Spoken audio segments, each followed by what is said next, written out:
Don Carpenter on News Talk 1270 KIML.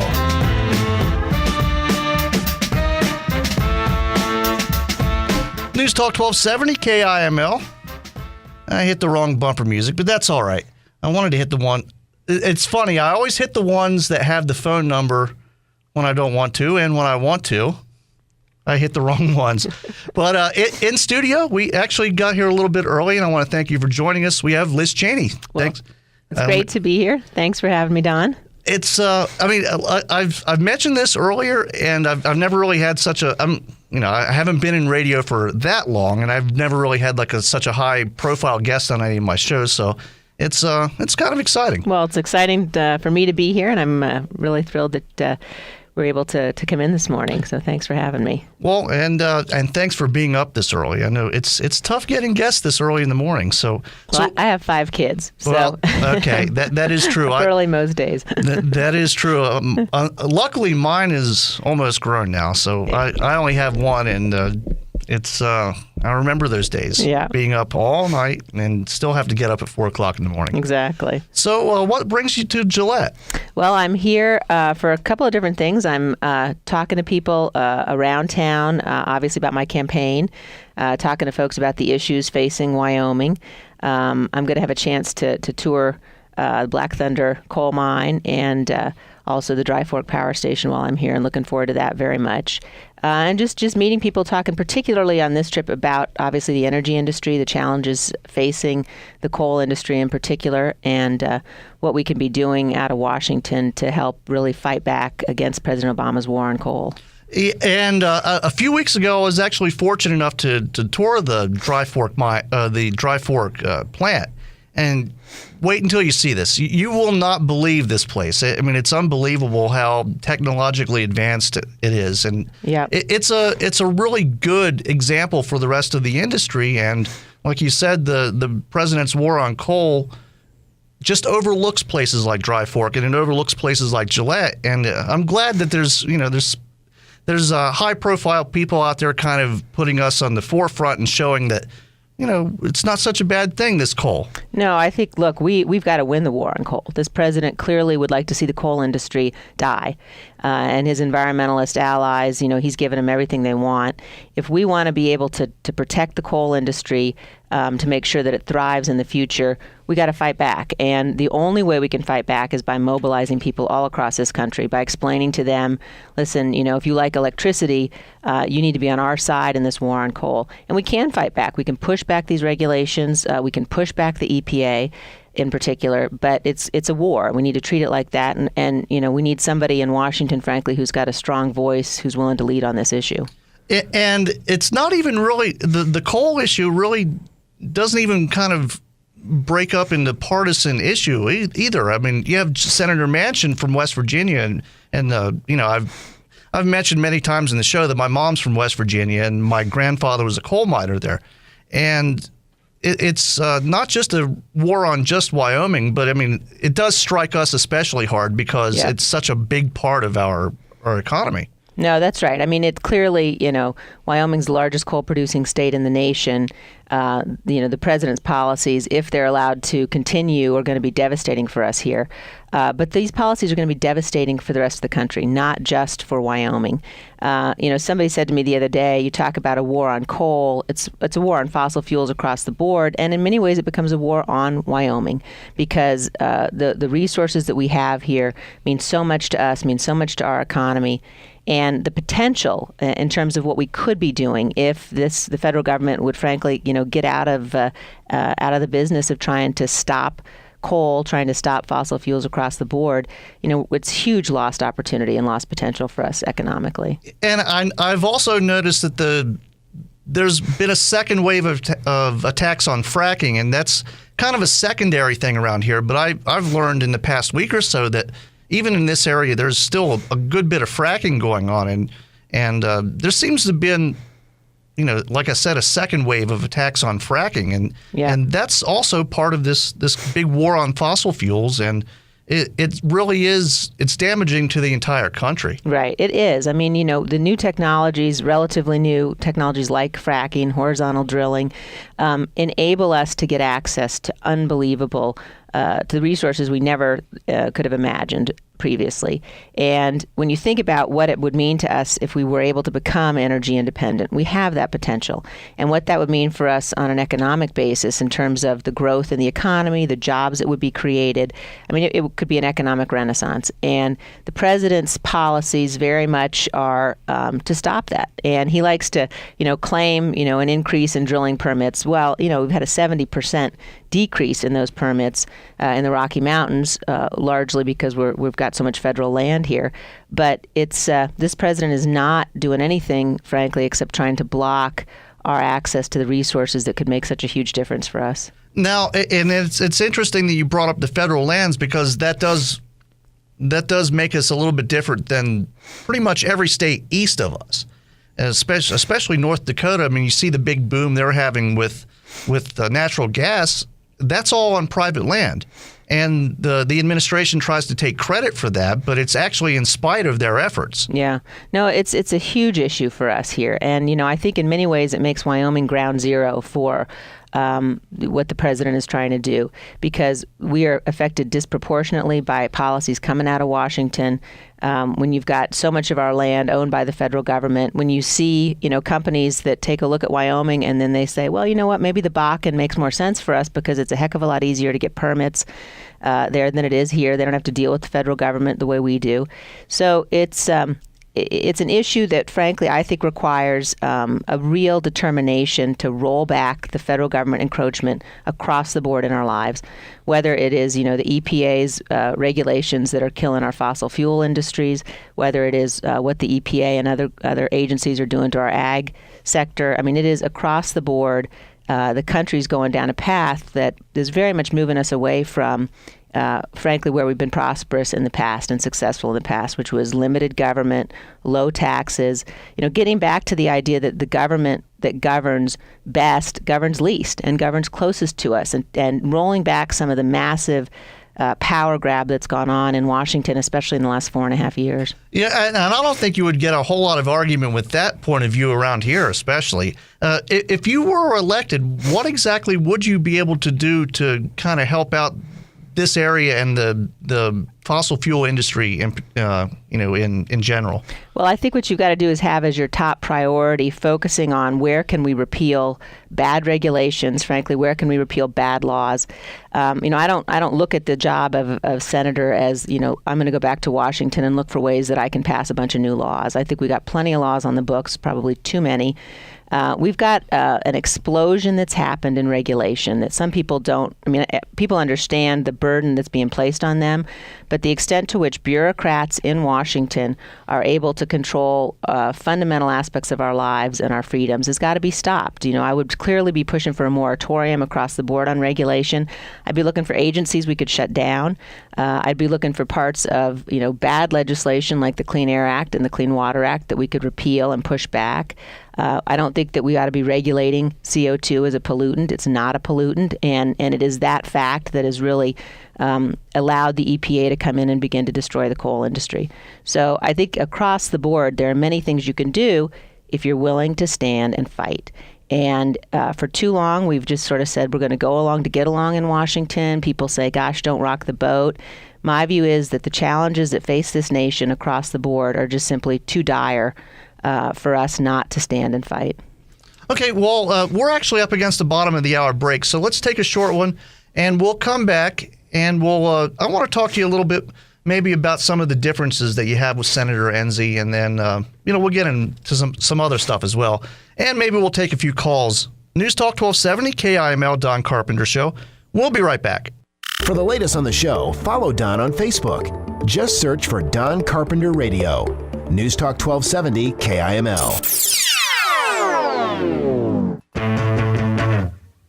You're listening to Don Carpenter on News Talk 1270 KIML.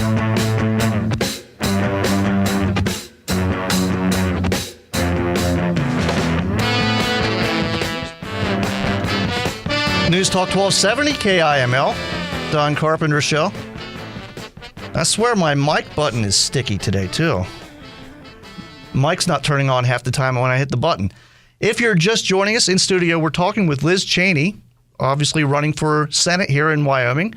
And where we left off, we were kind of discussing some of the differences that you had with Senator Enzi. And I know you wanted to mention a few things that you have a little bit of a difference of opinion with. So just share with us some of those. Well, one thing that we talked about, I don't want to represent Senator Enzi's view on this, but that I wanted to make sure we mentioned was what Congress and the president have just done over the last few days in terms of Obamacare. And I'm sure your listeners have been following the story of the president, at the urging of Congress, deciding to exempt members of Congress and their staff from key provisions of the law. And then we had another story that both of the campaign committees, the National Republican Senatorial Committee and the Democratic Senatorial Committee, the committees in Washington that work to elect senators of each party around the country, that they'd come to an agreement that they weren't going to raise this issue in the upcoming campaign. And, I believe it's outrageous. I think that when you've got members of Congress and a president, obviously they've imposed this law on the rest of us. And for them now to be exempting themselves from important provisions of it, and then to go even further and to sort of have the Washington establishment agreeing among themselves that they won't mention this in the campaign because, they don't want to hurt each other. I just think it's outrageous. I think it's a kind of, Washington establishment backroom dealing that people are really tired of. And I think it's time for our representatives, frankly, to stand up. I'd like to see them renounce what's been done in Washington and remember that, everybody who works back there works for the people who elected them. And it's actually funny. I even remember when Obamacare was being discussed, and a lot of people fought really hard to get that provision put in where exactly. Congress and their staffers would have to follow the same rules. And now all of a sudden it's just being put on the wayside. And I guess that again goes back to the whole, at the discretion of the secretary provision that's in every bit of Obamacare. No, it's outrageous. I mean, I think we've now seen the vast majority of the American people are opposed to Obamacare. They're very concerned about it. It is, in fact, it's a train wreck, but it's a train wreck where we as Americans are tied to the tracks, watching the train come over us. And for Congress to say, well, you know what, we don't have to abide by provisions of this law.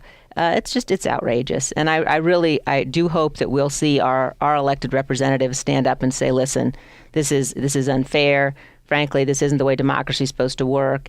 And they ought to renounce it because it's backroom dealing in Washington. Well, at this point, I mean, really the only people I've seen talking about it are, talk radio hosts and, maybe some folks on Fox News. I mean, you're probably the first, at least, candidate for office that I've actually seen mention it.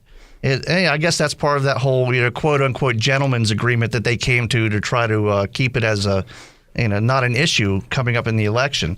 Right, but when you're faced with the costs that Obamacare is going to impose on all of us, in terms of higher taxes, in terms of higher premiums, in terms of lower quality of cost, people are going to get kicked off of their insurance policies. They already are. You've got the Secretary of Health and Human Services saying, oh my goodness, this is so much more complicated than we anticipated. Then you got the president deciding he's going to push off implementation of the employer mandate until after the election, which, by the way, is unconstitutional. There's no provision for him to be able to do that. But has that ever stopped? Yeah, no, exactly. He used the Constitution as sort of a minor inconvenience, it seems. But I think when you've got something that, is going to nationalize a sixth of our economy and is a huge burden on, the average American, you've got people all across Gillette, for example, looking for ways that they can make sure, whether it's in a restaurant or someplace else, how can we make our employees part-time instead of full-time? Employees looking for ways that they can opt out of the system. It's a disaster. And instead of fixing it, the people that we've elected, are sitting back there saying, you know what, we're just going to exempt ourselves from it. And I don't think people are going to stand for it. And I hate to play the class warfare card, but the people that are being exempted from this really aren't, they're not of the wage scale that would be hurt by it if they really had to follow these rules. I mean, most of them making six figures. A lot of these staffers make high six figures. It's not really. It just goes to show the culture in Washington. Right. No, I think there's a culture there. I think that too many people get back to Washington and they sort of get their head turned and they start thinking, well, I've got to work hard to make sure the Washington Post appreciates me or make sure the New York Times says nice things about me. And they forget who they work for. And I tell people, look, if the Washington Post if the New York Times ever says something nice about me, it'll be a sure sign I'm doing something wrong. I'm not going to go back to Washington and forget that I work for the people of Wyoming. They're the people that vote. They're the people that elect you. It's not about being back there trying to make friends with the establishment. And I think the people of Wyoming, frankly, don't appreciate, this sense of the Washington establishment, the National Republican Senatorial Committee, for example, trying to come in here and tell them how to vote. They're going to vote the way they want to vote. They're going to make their own decision come 2014. And I think that, people rightly value their independence and their ability to make those decisions on their own. And it's an interesting thing that you bring up, that the Wyomingite mentality. It's very individualistic. I mean, even more so than, and I think it's maybe a Western mentality. It's even more so than maybe down south, where people are conservative, but it's not quite as individualistic as the Western mentality. No, it's a really good point, Don. My family first came here in 1852, actually walking the Mormon Trail, but they first settled near Lysite in 1907. Came as ranch hands, and then worked in the Salt Creek oil fields. And I'm a fourth generation Wyomingite, and when I look back and I think about the values that my ancestors and others who settled this state brought here, they're the ones you're talking about: values of independence, of self-reliance, self-sufficiency, a dedication to freedom, and a sense of opportunity. And when you think about sort of how communities worked in Wyoming back at the turn of the century and how they still work today, people know you have an obligation to your neighbor. They know you have an obligation to the next generation. And those are the values that are very much under assault from Washington today. This president wants to create a United States, which I think, he'd like it to look like a European social democracy. He's trying to massively expand the size of the welfare state, add more people to the welfare rolls. You really have the government engaged in every aspect of what we do in this country. And that's not that's not the values on which the nation was founded, and it's not a formula that's going to lead us back to the kind of greatness that we ought to be experiencing.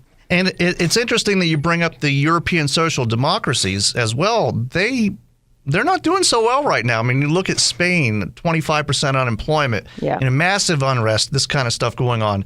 And imagine a country our size trying to do the same thing. It would be so massively expensive that it wouldn't last. The experiment wouldn't even last the maybe 50 years that the Europeans got out of it. It would be within 20 years we'd be in the same situation. No, it is a recipe for disaster. And you're right. If all you have to do is turn on the television, look at Cyprus, look at Greece, look at Spain, look at Portugal. I mean, you've got countries all across Europe, frankly, that are on the verge of economic collapse because they've got this massively expanded welfare state.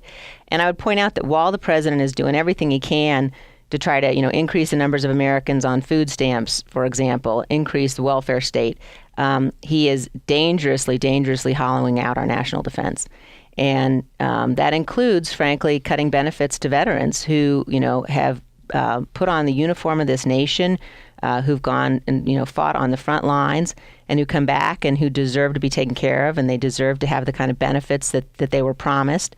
And the president has, no concern at all, it seems, about cutting those and about making cuts to our defense systems that are so deep and so damaging that it will take us decades potentially to recover from them.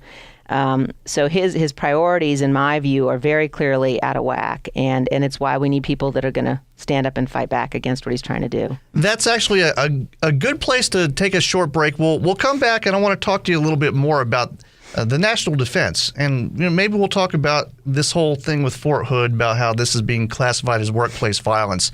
That wasn't something I was planning on asking about, but since you brought it up, we'll talk about that when we come back. Great. News Talk 1270 KIML. If it's happening in Wyoming, he's talking about it. Don Carpenter on News Talk 1270 KIML. You're listening to Don Carpenter on News Talk 1270 KIML. Call Don right now, 682-1270. Hey, I finally played the right bumper with the phone number. If you want to call and ask Liz Cheney any questions, we have a few minutes. 682-1270 is the number. 682-1270 is the number. And where we left off, we were talking about the national defense, and I wanted to kind of get your thoughts on this whole Fort Hood shooting and the idea that this was quote unquote workplace violence. What would you have to say about that? You know, I think it's indefensible, frankly, that the government has classified it that way. I think that, obviously it was a terrorist attack. We know that the shooter was a follower of Anwar al-Awlaki, a very radical sheikh. So there's no question, he was shouting, Allahu Akbar while he conducted the attack. And I think what's going on is you still have sort of this politically correct idea. There are some people apparently who don't want to say this is radical Islamic terrorism. These are Islamic extremists who are trying to kill us. And that has the potential to put our national security at risk. If you're not willing to accurately identify who the enemy is, if because of some concern that you're going to hurt somebody's feelings, you don't say it's Islamic extremism, then you're not going to be able to defend the country effectively. And when, as in the case of Fort Hood, the fact that it was classified as workplace violence has meant that the victims of that attack haven't been able to get the kind of benefits that they deserve. So I think that, we have to get to a point where we're willing to call this what it is. The president himself has been unwilling, frankly, because he likes to tell us that he's won the war. He likes to say Al-Qaeda has, been decimated, or he says Al-Qaeda core has been defeated, which, I think he was proven wrong just this week when we learned that Ayman Zawahiri, who's the leader of Al-Qaeda, is in fact giving instructions to organizations like Al-Qaeda in the Arabian Peninsula out of Yemen to launch attacks, which tells me that Al-Qaeda hasn't been defeated. Frankly, they are, if anything, resurgent across the Middle East, across the Arab world. There's new reports this morning about concerns that Syria is going to become the next safe haven for Al-Qaeda. So the president has not done his job as commander-in-chief. And while he's been allowing the resurgence of Al-Qaeda, he's frankly been misleading the American people about what's really going on. Okay, it looks like we have a couple calls. We only have a few minutes, so we'll try to get these in and try to make it a little bit quick. News Talk 1270, you're on the air. Oh, hi, this is Beth. Oh, hi, Beth. I thought I recognized your number. we only have about a minute, so please. Okay, I just have a quick analysis, and it goes with reducing the military.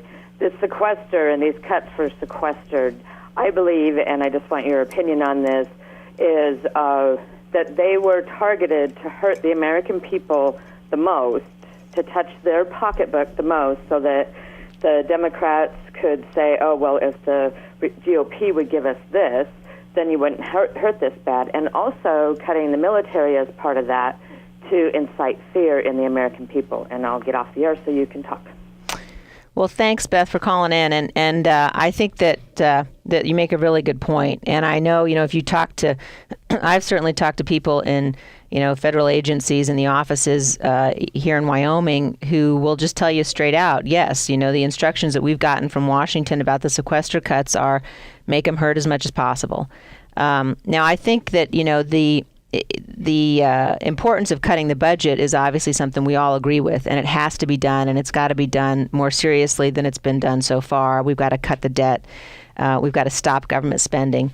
But when you take basically a meat cleaver to this whole thing and do it in a way that doesn't look at what programs really are producing and which ones aren't, especially when you're talking about the military, it's very damaging.